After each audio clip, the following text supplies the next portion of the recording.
Buenas tardes, compañeras y maestra. Esta es nuestra exposición. Somos el equipo 5 y mi equipo está conformado por mi compañera Suani, mi compañero Emilio, mi compañero Luz Henry, mi compañera Nacheli Jesús, mi compañero Christopher Robinson y su servidor Ernesto Rodríguez. Y nuestra exposición se llama Las artes en Europa y en adelante les explicaremos. Bueno, en este tema nosotros les explicaremos cómo se va desenvolviendo poco a poco la cultura, el arte y la educación en la Nueva España. Bueno, y empezamos con la imprenta. Sabemos que la imprenta fue uno de los sucesos muy importantes en la historia y que se ha mencionado muchísimas veces. Esta fue traída a España en 1538 y una de sus primeras obras impresas fue la Escala de San Juan Clímaco y la Doctrina de Lengua Mexicana y Castellana. Esta última, la Doctrina de Lengua Mexicana y Castellana, fue de Fray Juan de Zumárraga. Bueno, ahora les hablaré de las instituciones educativas de las primeras instituciones educativas que hubo en Nueva España. La primera fue fundada en la Ciudad de México por el franciscano Pedro de Gante y esta ofrecía educación a los hijos de los indios nobles. La segunda institución fue el Colegio de Santa Cruz en Tlatelolco. Fue fundada en 1536 y brindaba educación superior a indígenas nobles. La tercera institución se estableció el Colegio de San Juan de Letrán para mestizos y esta fue fundada en 1597.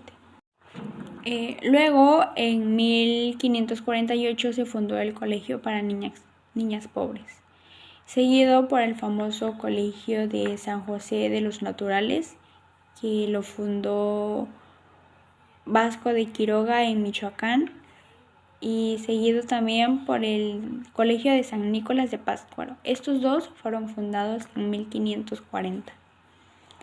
De ahí vino el Instituto Seminario de San Pedro y San Pablo, fundado por los jesuitas en 1576. Los jesuitas eran un grupo ordenado de sacerdotes de la Iglesia Católica, que como su nombre lo dice, eran seguidores de Jesús. Y para finalizar con las instituciones educativas está la Universidad Pontífica de México, que oficialmente fue fundada en 1551. De ahí los mismos que fundaron el Instituto Seminario, o sea, los jesuitas, fundaron el Colegio de San Gregorio Magno en 1586. Como vemos, en parte educativa en la Nueva España fueron de colegios, instituciones, seminarios, hasta llegar a universidades, y fue así como se fue desarrollando poco a poco la parte educativa en la Nueva España. A mí me tocó decir instituciones que impulsaron el arte y la ciencia en Europa. Como número 1 tenemos la Academia Francesa, que apareció en 1636. Tenemos también la Royal Society, surgida en Inglaterra en 1660. Como tercer punto tenemos la Academia Prusiana de las Ciencias en 1700. También tenemos la Academia Literaria de Arcadia y Academia Científica de Lindsay en Roma. También está la Academia de Lengua en Florencia y la Real Academia de la Lengua en España. Para recalcar como dato importante, en España la literatura castellana alcanzó la cumbre con Miguel de Cervantes y Saavedra con su obra de Quijote la Mancha. Y por último, la arquitectura, dice: el arte barroco dominó en los países católicos de Europa, por consecuencia en la Iberoamérica. El nombre fue designado por los portugueses a las perlas irregulares que son el barroco. En la pintura, los principales representantes de la pintura italiana fueron Caravaggio y Tiepolo. En Francia sobresale Lebrun, Lorraine y Poussin. Y en España se destaca el Greco Murillo. En la música, el gran renovador de la música religiosa fue el italiano Giovanni Pierluigi de Palestrina, que nació en 1524 y falleció en 1594, con tal vez su obra maestra Misa del Papa Marcelo. La filosofía, quien aportó más, por así decirse, fue René Descartes, un personaje que fue clave en la filosofía, que nació en 1596 y falleció en 1649. Él fue quien marcó el paso de una época a otra, ya que sentó sus bases. Bien, la filosofía. Se considera que Juan Benito Díaz de Gavarra introdujo en México las nuevas corrientes filosóficas de Ilustración. Sobresalieron grandes pensadores como Francisco Javier Claviejo, quien retomó la filosofía de los autores modernos de Europa, y de estas destacan también la obra de Diego Abad. De igual manera, en la historia destacaron varios periodistas criollos indígenas de la conquista y de la colonia. En la música se crearon varias instituciones como la Corpus Christi en Ciudad de México o el Observatorio de las Rosas en Morelia. Pero a la par, la actividad musical profana y religiosa tuvo un gran auge, donde sobresalieron varios compositores de Polonia. En pintura se desarrolló el fresco en las bóvedas, paredes y atrios de los templos. O sea que esto venía siendo una pintura mural que era a base de unas tintas y minerales. Y en los lienzos se hacían unos retratos y paisajes. Y a finales del siglo XVI y XVII se desarrollaba a finales del siglo XVI y XVII se desarrollaba el manierismo, y a finales del siglo XVII se desarrollaba el manierismo, que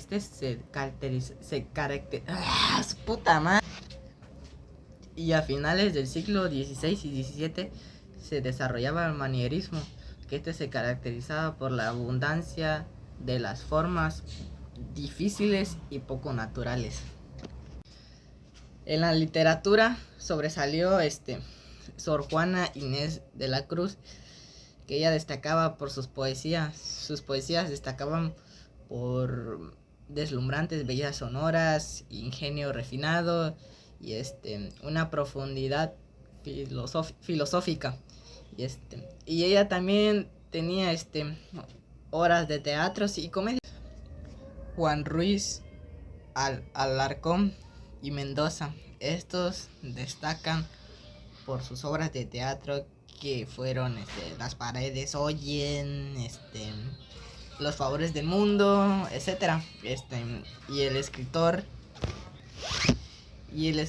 Carlos de Sigüenza y Góngora. Arquitectura. Se desarrollaron varios estilos. Está el gótico franciscano, que eran templos con capillas abiertas.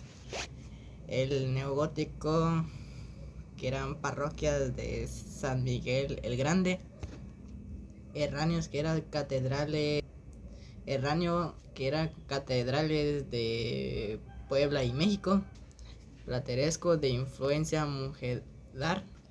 Plateresco de influencia mudéjar. Estos eran conventos de Actopan y Cholula.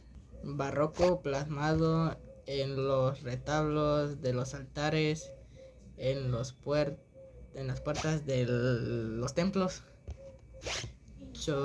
Chorrigueresco, una catedral Zacatecas. Neoclásico, Palacio de Minería, Templo de Teresitas y Templos del Carmen de Celaya. tocó el tema de la escultura. La escultura proviene del estilo barroco, ya que sobresalen las relieves de los templos, del Templo San Agustín y de la Encarnación de México. También, así como en el siglo XVII, se trabajaron cristos de caña, ya que a finales del siglo XVIII se elaboraron los cristos que reflejaban el enorme dramatismo. En el siglo XVIII, llamados despostas ilustrados, promovieron el desarrollo de la ciencia y del arte, ya que en particular durante el periodo de Carlos III, Nueva España presenció un florecimiento en ello. Y eso es todo, proba. Concluimos con nuestro tema.